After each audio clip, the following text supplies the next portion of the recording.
Hey YouTube, hope you guys are doing great. So I have an interesting video, or at least kind of, or maybe dramatic video for you guys.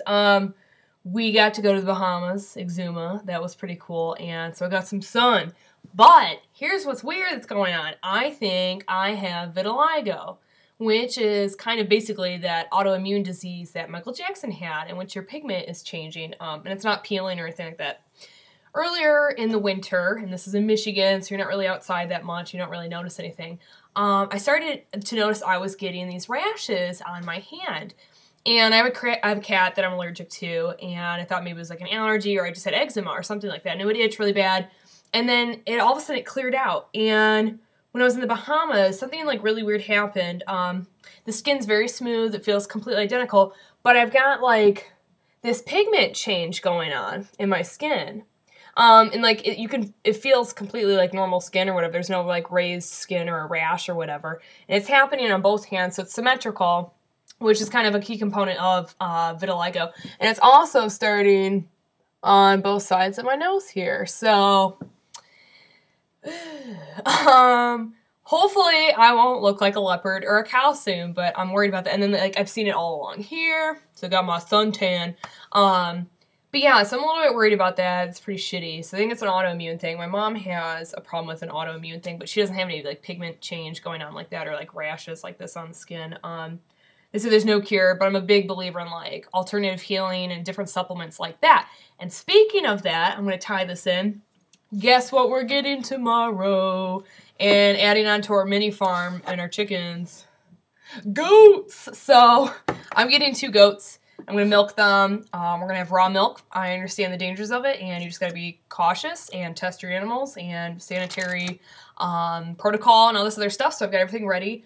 And I'm wondering, because of all the vitamins and amino acids and really rich minerals that are in raw milk, like the 7 building blocks of life, amino acids and all that stuff, might actually help with my condition. Because a lot of people think vitiligo is kind of like your body's way of saying something's wrong here, and I'm showing it through my skin kind of thing. That something's not right with my digestive system or something like that too. Yeah, I've also heard people say like vitiligo people are more at risk for cancer and other stuff like that. I don't know if that's skin cancer, because when you damaged skin's more susceptible to like skin cancer and stuff like that, so you gotta protect it or whatever. But I'm really hoping that somehow by drinking this raw milk and cheese and all this other stuff that maybe somehow something great will happen. I'm also going to try kefir milk with kefir grains, and you just stick that in your milk, set out your milk, no refrigerating, for like 24 hours in your kitchen somewhere covered, and you drink it. It's a huge, really beneficial probiotic. So I'm going to try that too.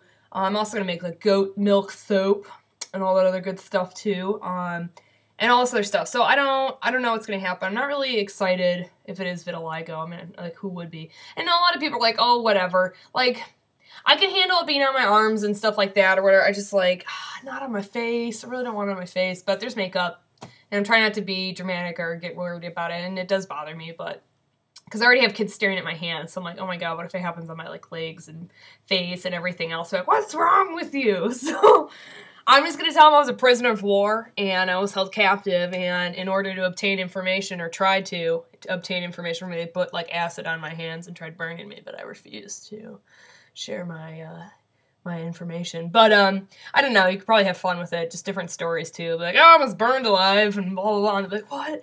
So I think I would have fun with that. But yeah, so I don't know. A little bit shitty. And especially because I kind of work with like video production and like TV stuff, and we might have some filming stuff coming up, which would be really cool. Well, actually we do.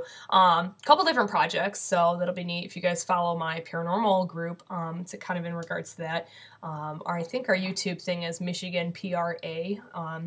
That's our username or whatever. You can just look up michiganpra.com or MPRA.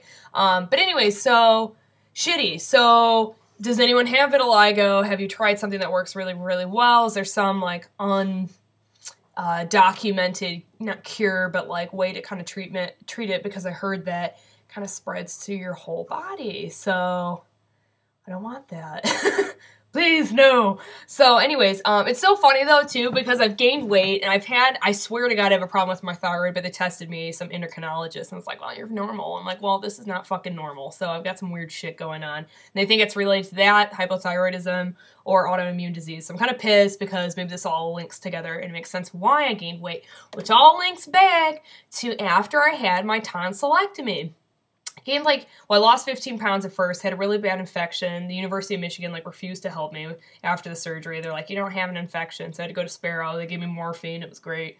And so anyways, that was terrible. And then after that, I gained 25 pounds. I just kept gaining weight. I wasn't eating like a pig. I used to have a high metabolism.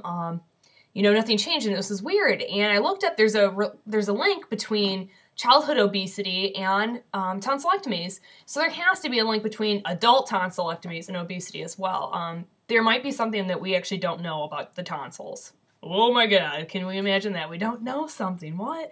Right? We know everything. But here in Western medicine, they don't really want to think about that, and all the doctors look at me like I'm crazy, when I'm like, well, it has to do something with that, because that's when everything changed.